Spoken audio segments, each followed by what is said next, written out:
who is out of the country, is traveling to South Sudan today. That's why he's not here. There's been a lot of speculation in the media. Azimio is splitting. Azimio is convening meetings which have not been held, and so on and so forth. That is all trash, media propaganda. So we have got a statement which is going to be read here by Honorable Eugene Wamalwa and Madam Martha Karua. Eugene. Thank you. Thank you very much, ladies and gentlemen of the press. This is our statement from the Azimio Summit, and it's titled Azimio Marches On. The summit, which is the top decision-making organ of Azimio La Umoja, One Kenya Coalition Party, has held a meeting today under the chairmanship of the Right Honorable Raila Odinga. Being the first this year, the meeting focused on 4 main agenda items, namely review of the previous year, briefing on the government's budget-making process, position on public interest litigation, and the way forward. In attendance, as you can see before you, apart from our leader, we have his deputy, the Honorable Martha Karua, yours truly, Honorable Mwangi Wairia, Honorable Wycliffe Oparanya, Honorable Peter Munya, Honorable Jeremiah Kioni, Honorable Nderitu Mreithi, Honorable Wajakoya, and Honorable Opio Wandae. Absent with apology was the Honorable Stephen Kalonzo Musyoka, who's currently in the Sudan for other engagements, but who spoke to our leader this morning and sent his apologies. And the meeting has gone on with his blessings, and his views have been incorporated in the resolutions that we'll be reading to you shortly. After lengthy deliberation, the summit resolved the following.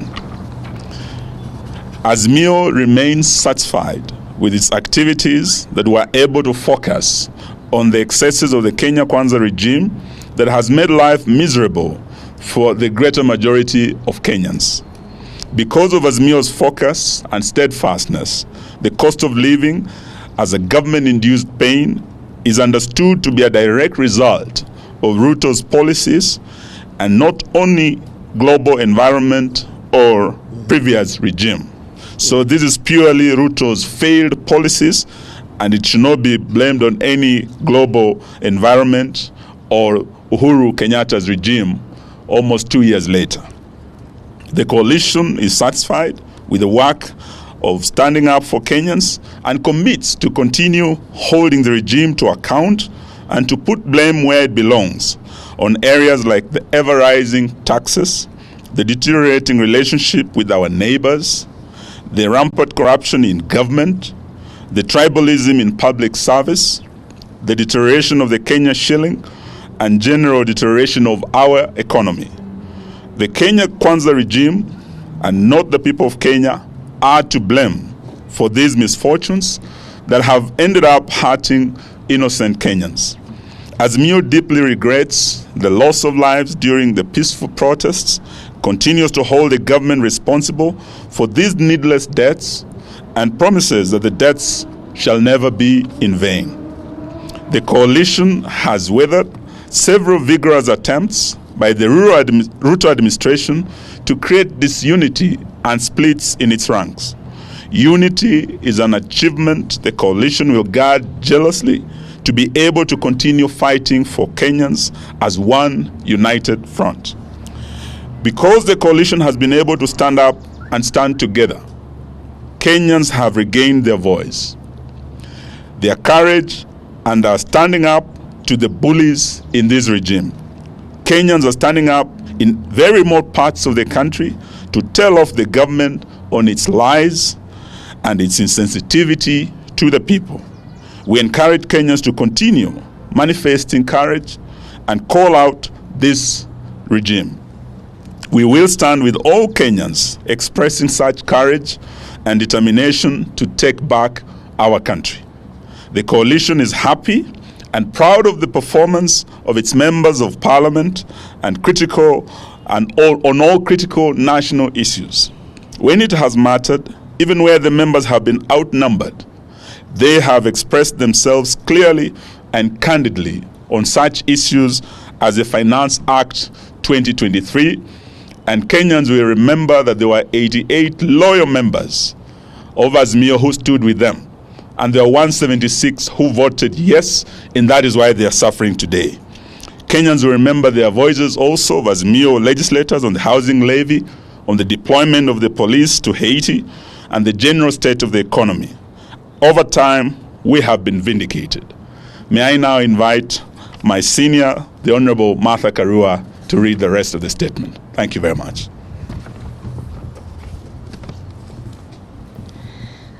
The summit had a robust discussion on strengthening Azimio and its constituent parties.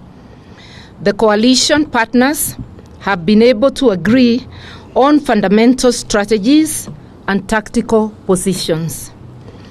We agreed that the coalition is only as strong as its constituent parties.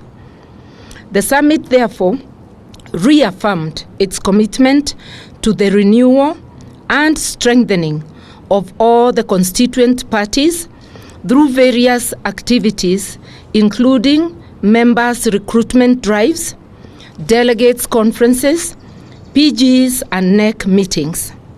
All constituent parties have committed to pursuing a common program of action that addresses the challenges the country is going through, and that also help to advance and defend the gains of democracy.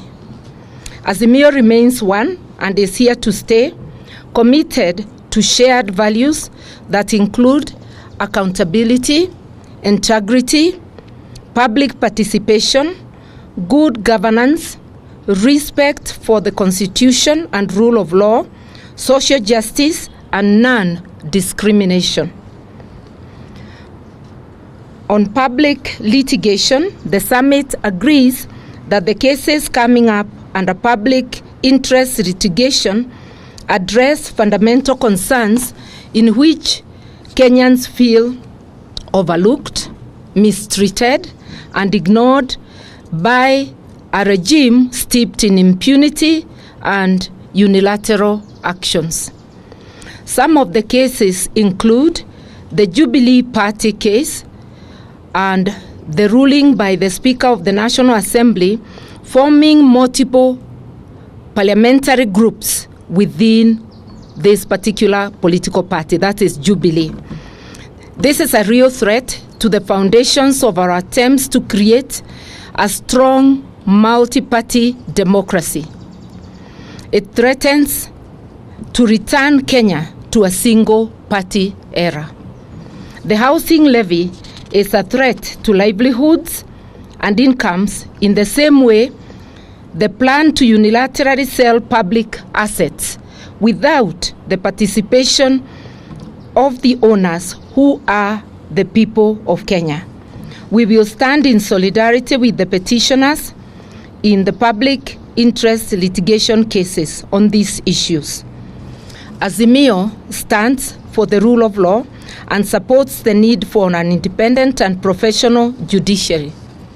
Subsequently, we demand that the Kenya Kwanza regime must keep its hands off the judiciary. We take note of the support expressed by the United States government for the Ruto regime to appeal against the ruling on the deployment of police to Haiti. It is our hope that all parties shall respect the independence of the judiciary and that foreign interests will keep off our national affairs. Azimio remains on the way forward. Azimio remains extremely disturbed by the worsening cost of living, the ever-rising and reckless taxes by Sakayo, the collapsing national currency, the chaos in the education sector, the tribalism in public service, and the return of mega corruption. The summit has committed to seek other ways and means to press the regime to listen to the cries of the people. The litigation will only be one such avenue. Other ways are being worked on, whose ultimate goal is to force the regime to be sensitive to the tribulations of the people and to enable the people to take such steps as they may deem necessary, remembering that they have the residual power and sovereignty for the people to be able to rid themselves of this yoke put by the regime. Just like the donkey spoke to Balaam in the Bible, the donkey is now telling Zakayo, enough is enough. We thank you. Thank you very much. Thank you very much. Asanteni sana. Thank you. Thank you very much.